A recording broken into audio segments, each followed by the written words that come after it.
Poor egg quality is a big reason why people fail to give birth or get pregnant. Now, as we understand, women are born with a fixed number of eggs. Men, on the other hand, keep making sperm till late in their lives. We assume that something like 400,000 or 4 lakh eggs are there present in both the ovaries at the time of puberty for most women. And then they use up 30 of these eggs on a daily basis. Once all of these eggs are exhausted, her menopause starts, or she's finished her eggs and she has entered menopause, and technically she cannot get pregnant ever again.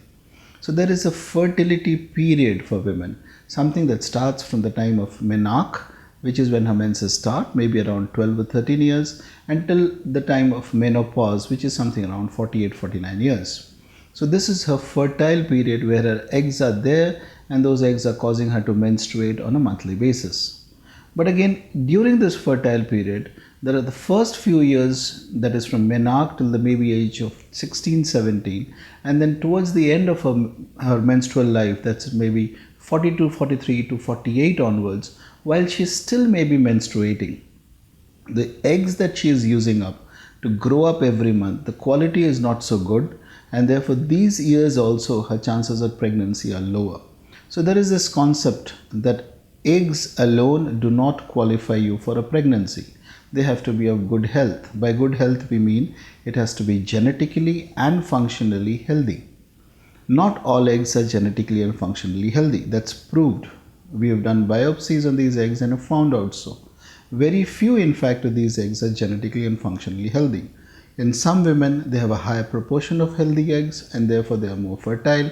In other women, they have less proportion of healthy eggs and therefore they are not so fertile. This is one of the major reasons of fertility problem or not getting pregnant in today's scenario. Now, quite obviously, as we understand that eggs decrease in number as the age increases, the quality of oocyte also has kind of a linear correlation with the age of the woman, because it seems that the eggs that are used up in the initial part of her life are of better quality than the eggs that are used up in the later part of her life.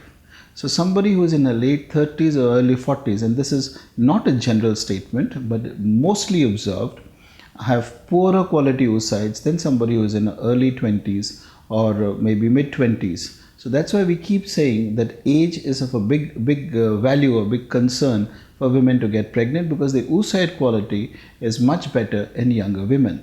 That is not to say that no woman in the 40s or in late 30s can ever get pregnant.